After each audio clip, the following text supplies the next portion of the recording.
On the first day of 1956, one of the greatest legends of our time recorded Heartbreak Hotel in Nashville, Tennessee.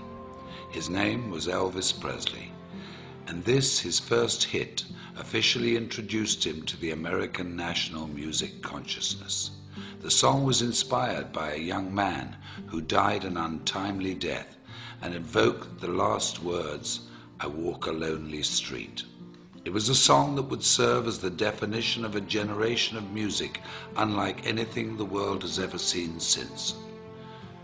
On that day, something else had taken place, perhaps not so momentous at the time, but that would prove to also define a generation, not of music, but of changing people's lives, and who would also die an untimely death as fate would have it.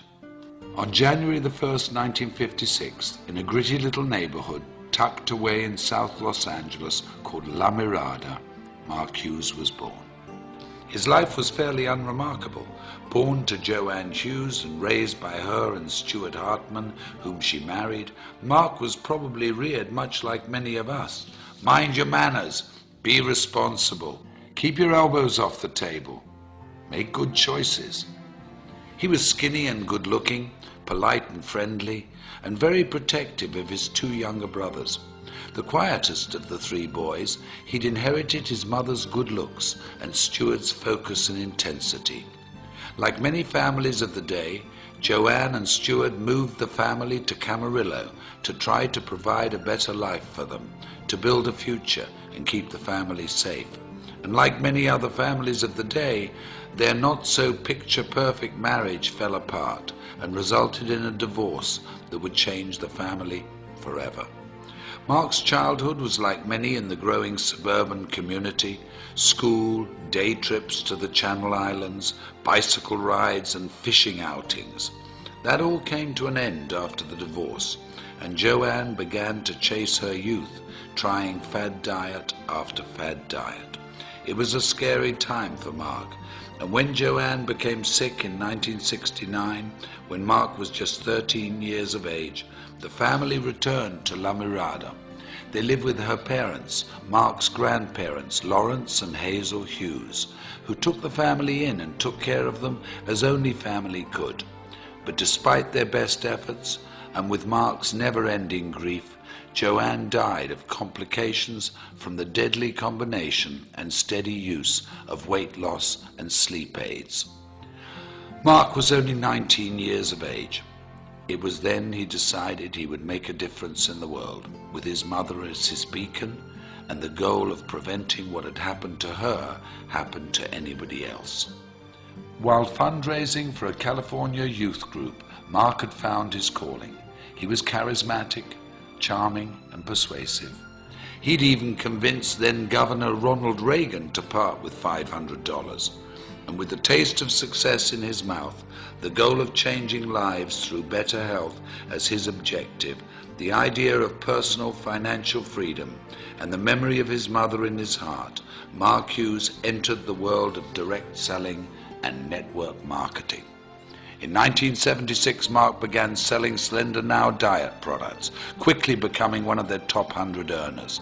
When the company collapsed in 1979, he sold exercise equipment and weight control products for Golden Youth, another direct sales organization. And when Golden Youth also failed, Mark decided to start his own company. Intrigued by the Eastern philosophy of herbal medicine, combined with the vitamin and mineral technology of the West, he co-developed a line of products that promised a bold 100% satisfaction guaranteed or your money back. At 24 years of age, Mark Reynolds Hughes, having taken his mother's maiden name, introduced Herbalife in the United States and single-handedly rewrote direct selling history. Unremarkable turned quite remarkable, if you ask me. I often wonder what he would think if he could see us today, sitting here in this arena, looking at how big our organizations have grown, reflecting on the company's incredible retention rate, tasting our new products, walking into a nutrition club, celebrating success at a new president's team experience, how proud he would be. How incredibly happy we would have made him. I know in my heart, as many of you do in yours, that his light is what has made this possible, that his vision is what fuels us, that we are forever changed because of his influence on us and his belief that despite what we may think of ourselves every now and again, we're truly remarkable human beings. What a gift we've been given. What an incredible, invaluable, unique gift. I had this incredible dream when I wanted to start the Herbalife company that we could help people lose weight and we could help them do it safely, and they would have not just hope, that they would have reality.